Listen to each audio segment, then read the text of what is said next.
Welcome to Gnanaprasunamba astro channel. ఇవాల్టి వీడియోలో ప్రభుత్వ పదవులను అందించే రవిచంద్రుల వర్గోత్తమం అనే అంశం. జ్యోతిష శాస్త్రంలో వీళ్ళు లేకుండా మనుగడ సాగించలేము అనే గ్రహాలు రవిచంద్రులు. ఎలాగైతే ఒక జాతకుడు తన మనుగడను సాగించడానికి తల్లి మరియు తండ్రి చాలా అవసరమో, జ్యోతిష శాస్త్రంలో వీళ్ళు కూడా చాలా ముఖ్యం. రవి ద్వారా లగ్నం, చంద్రుని ద్వారా రాశి అంచనా వేయబడుతుంది. వీళ్ళిద్దరూ కలిస్తే శివశక్తి యోగం ఏర్పడుతుంది. ఈ యోగం ఉన్న జాతకుల తల్లిదండ్రులు ఐక్యతాభావంతో కలిసి ఉంటారని అంటారు. ఇక రవిచంద్రులు వర్గోత్తమం పొందిన స్థితిలో ఉండి ఒకరికొకరు కేంద్ర స్థానంలో ఉంటే ఖచ్చితంగా ప్రభుత్వ పదవులలో, రాజకీయాలలో, ప్రభుత్వ ఉద్యోగంలో ప్రభుత్వం ద్వారా ప్రయోజనాలను పొందుతారు. ఇక వర్గోత్తమం అంటే ఏమిటో ఇప్పుడు తెలియజేస్తాను. ఒక గ్రహం రాశి కుండలిలో, నవాంశ కుండలిలో అదే రాశిలో ఉంటే వర్గోత్తమం అంటారు. చర రాశుల్లో మొదటి నక్షత్రపాదం, స్థిర రాశుల్లో 5వ నక్షత్రపాదం, ఉభయ రాశుల్లో 9వ నక్షత్రపాదంలో ఉన్న గ్రహం వర్గోత్తమం అవుతుంది. ఇక రవిచంద్రులు వర్గోత్తమం పొంది ఒకరికొకరు కేంద్ర స్థానంలో ఉంటే అద్భుతమైన ఉద్యోగ వృత్తి బలాన్ని, ప్రభుత్వ ఆదరణ, ప్రభుత్వ అనుకూలాలు, తల్లిదండ్రుల ద్వారా అన్ని ప్రయోజనాలు అందుబాటులో ఉంటాయి. ఇది ఎలా ఉంటే సాధ్యమవుతుంది అంటే, ఉదాహరణకు మేషంలో రవి అశ్విని నక్షత్రం మొదటి పాదంలో ఉన్నారు.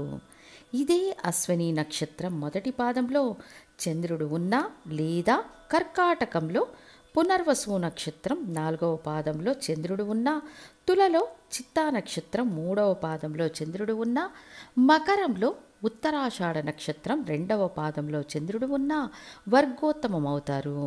ఇది మేషంలో రవి ఉన్నప్పుడు రవిచంద్రులు వర్గోత్తమం అవుతారు. వీళ్ళు ఒకరికొకరు కేంద్ర స్థానంలో ఉంటారు. మీరు ఏ లగ్నంలో జన్మించినా ఈ వ్యవస్థను తీసుకోవాలి. తర్వాత వృషభంలో రోహిణీ నక్షత్రం 2వ పాదంలో రవి ఉండి వర్గోత్తమ బలాన్ని పొందుతారు. కూడా చంద్రుడు ఉన్నా, తర్వాత చంద్రుడు సింహంలో పుబ్బా నక్షత్రం 1వ పాదంలో ఉన్న వర్గోత్తమం పొంది రవిచంద్రులు ఒకరికొకరు కేంద్ర స్థానాలలో ఉంటారు. కాబట్టి ప్రభుత్వ పదవులు, అధికారం, పురోభివృద్ధి ఉంటాయి. తర్వాత మిథునానికి పునర్వసు నక్షత్రం 3వ పాదంలో రవి ఉండడం, అదే పునర్వసు నక్షత్రం 3వ పాదంలో చంద్రుడు ఉండడం, లేదా కన్యలో చిత్తా నక్షత్రం 2వ పాదంలో చంద్రుడు ఉన్న వర్గోత్తమ బలాన్ని రవిచంద్రులు పొంది ఒకరికొకరు కేంద్ర స్థానంలో ఉంటారు. అంతేకాక ధనుస్సులో రవి ఉత్తరాషాఢ నక్షత్రం 1వ పాదంలో, చంద్రుడు మీనంలో రేవతి 4వ పాదంలో ఉన్న వర్గోత్తమ బలాన్ని పొంది ఒకరికొకరు కేంద్ర స్థానాలలో ఉంటారు. ఇది ఒక మంచి వ్యవస్థ. చాలామంది ప్రభుత్వ అధికారుల జాతకంలో ఇటువంటి వ్యవస్థ ఉంటుంది. ఇక కర్కాటకంలో పునర్వసు నక్షత్రం 4వ పాదంలో రవిచంద్రులు ఉంటే వర్గోత్తమ బలాన్ని పొందుతారు. అంతేకాక రవి కర్కాటకంలో పునర్వసు 4వ పాదంలో ఉండి తులలో చిత్తా నక్షత్రం 3వ పాదంలో చంద్రుడు ఉన్నా, మకరంలో ఉత్తరాషాఢ 2వ పాదంలో చంద్రుడు ఉన్నా, మేషంలో అశ్విని నక్షత్రం 1వ పాదంలో ఉన్న వర్గోత్తమ బలాన్ని పొంది రవిచంద్రులు ఒకరికొకరు కేంద్ర స్థానంలో ఉంటారు. తర్వాత సింహంలో రవి భగవానుడు పుబ్బా నక్షత్రం 1వ పాదంలో ఉండి అక్కడే చంద్రుడు కూడా ఉండడం మంచిది. ఆ తరువాత వృశ్చికంలో చంద్రుడు అనురాధ నక్షత్రం 4వ పాదంలో ఉన్న, కుంభంలో శతభిష నక్షత్రం 1వ పాదంలో ఉన్న, లేదా వృషభంలో రోహిణీ నక్షత్రం 2వ పాదంలో ఉన్న చంద్రుడు వర్గోత్తమ బలాన్ని పొంది రవిచంద్రులు ఒకరికొకరు కేంద్ర స్థానంలో ఉంటారు. ఇక కన్యలో రవి చిత్తా నక్షత్రం 2వ పాదంలో ఉంటే వర్గోత్తమం అవుతారు.